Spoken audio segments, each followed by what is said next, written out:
Chapter 1: The Fall. You know what's funny? Most men don't realize when their downfall began. It wasn't one big disaster. It was small, silent, invisible.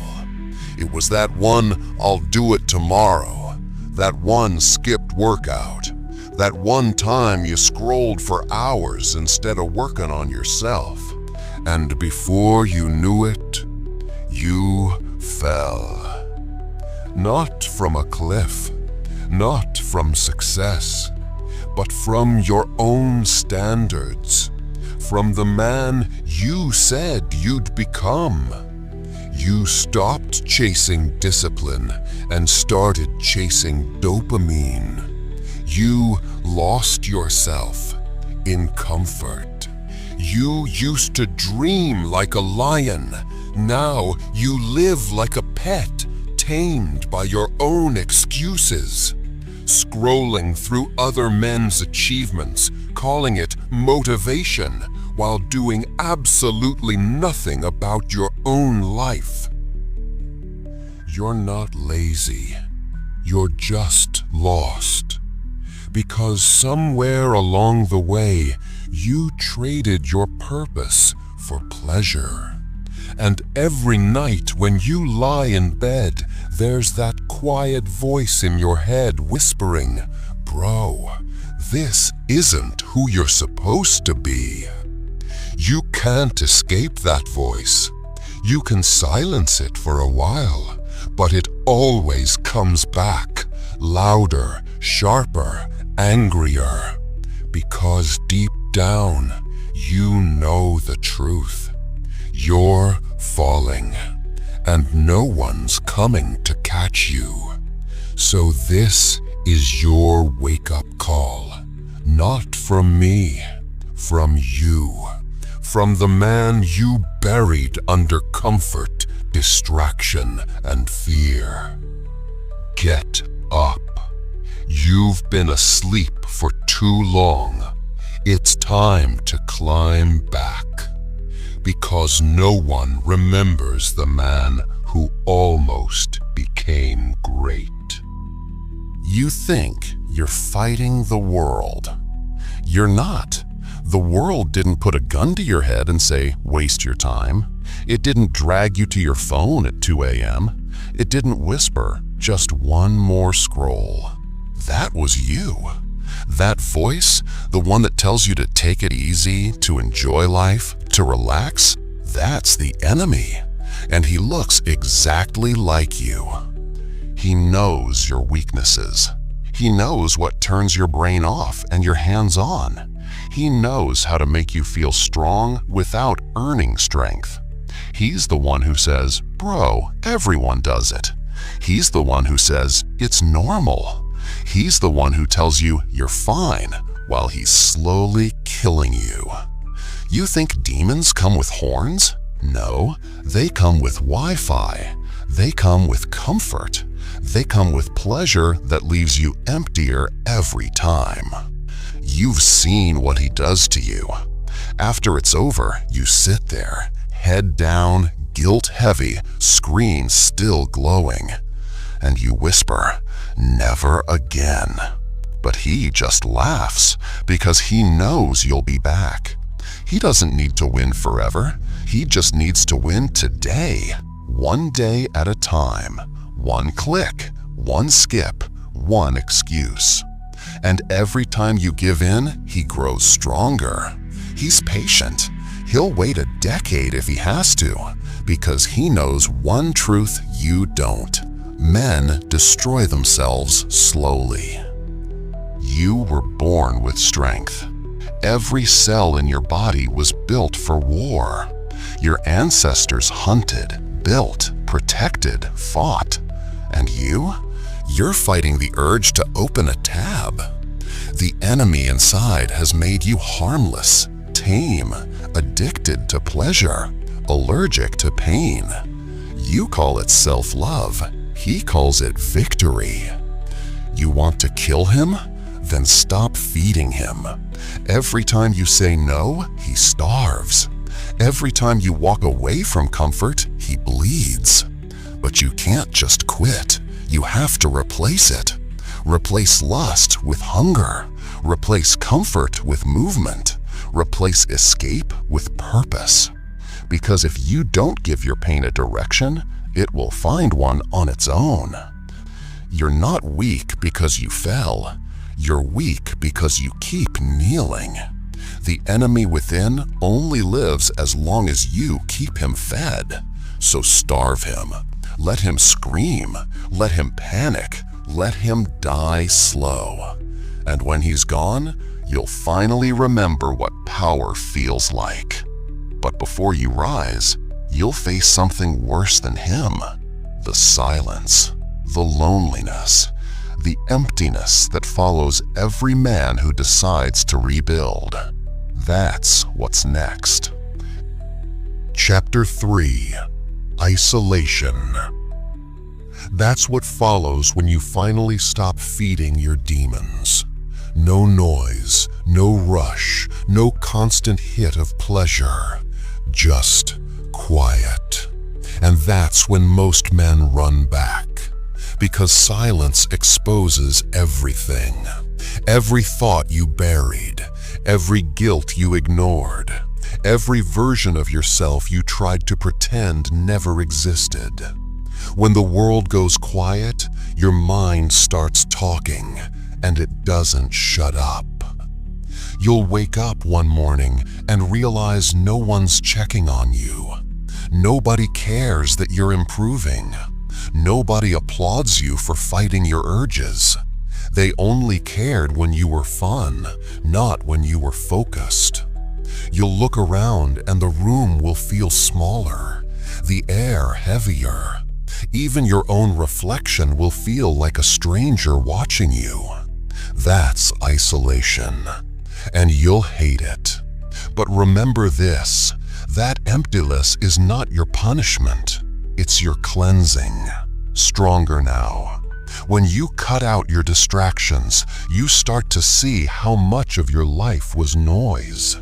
Half the people you called friends were just your audience. They loved the version of you that never challenged them, the one that laughed at mediocrity. When you stop playing that role, they disappear. Good. Let them. Because a man reborn doesn't fit into his old crowd. You're not supposed to. But the nights will be long. You'll start doubting yourself again. Your mind will whisper, "You're alone because you're broken." Don't listen. You're alone because you're becoming whole. Loneliness isn't the absence of people.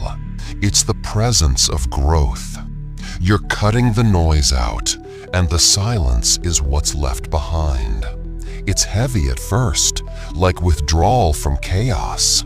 You'll crave distraction, crave someone to tell you you're doing fine, but no one's coming. And that's exactly how it should be. The real transformation happens when nobody is watching. No validation, no likes, no witnesses. Just you, doing the work, fighting your shadows, building yourself brick by brick. And one morning, you'll wake up and feel something different. Not excitement, not joy. Something quieter. Peace.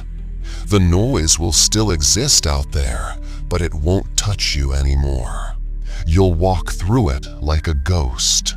That's when you know you've survived isolation. The world thinks a man needs people to be strong. They're wrong. He needs silence. He needs distance. He needs himself. Because until you can stand alone, you'll never stand for anything. And once you've mastered isolation, the next battle begins. Not with silence, but with pain. The kind that rebuilds you. That's where we go next. Chapter 4: Discipline. Pain is a strange teacher. It doesn't use words. It doesn't explain. It just hits again and again until you start listening. You'll never meet a strong man who had an easy life. Never. Because comfort doesn't build you, it softens you. Every scar on your body, every failure, every sleepless night, those are your teachers. Discipline is when you finally stop running from pain and start walking toward it. You want to change your life? Then stop asking for motivation. Stop waiting for the right time. There is no right time. There's just you. And the moment you decide, you're done wasting air. Discipline isn't sexy. It doesn't look good on camera. It's ugly, it's boring, it's repetitive, but it works. Every morning you wake up and do what you said you'd do, you take back a piece of yourself. Every rep, every page, every small act of control, it's a war won in silence. You think greatness is talent? It's not. It's consistency when nobody's watching. Discipline is a conversation between who you are and who you could be. Every day they face each other. One says, stay comfortable. The other says, suffer now so you can live free later. The weak one screams louder, but the strong one, he just moves. He doesn't argue. He doesn't overthink. He does the work. Discipline turns chaos into order. It's your alarm clock at 5 a.m. It's saying no to comfort food. It's shutting your mouth when your ego wants to talk. It's showing up when no one cares. That's how men rebuild. Not in grand speeches, not in motivational videos, but in quiet mornings, brutal routines, and the repetition that breaks most people. Because every act of control is proof you are not owned by your impulses anymore. But don't lie to yourself. Discipline hurts. It burns through laziness, through fear, through weakness. It kills the boy inside you, the one who made excuses. The one who said, I'll start tomorrow. That boy dies in the gym. He dies at the desk. He dies every time you do what's right instead of what's easy. And in his place, a man starts to appear. Not perfect, not fearless, but real. Discipline isn't about control. It's about respect for yourself, for your time, for your potential. Because when you keep breaking your own promises, you start to hate yourself. But when you keep them, even small ones, you begin to trust yourself again. That's power, the kind no one can take from you. You'll start to notice something strange. The pain doesn't go away. You just learn to carry it better. And one day, you'll crave it. Because pain means progress. Pain means you're growing. Pain means you're alive again. That's the paradox of discipline. The suffering becomes your peace. When you choose pain over pleasure, you become unstoppable. Not because life gets easier, but because you do. And once discipline takes root, you don't chase purpose anymore. You live it. But purpose means something deeper, something tied to who you were always meant to be, the masculine essence the world forgot. That's what comes next. You've fought your mind.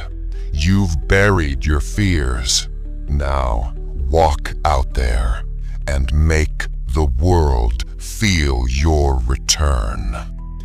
If this voice woke something inside you, don't scroll away. Don't move on. Move forward. Subscribe, because this journey isn't over. It's just begun. Welcome to your rise.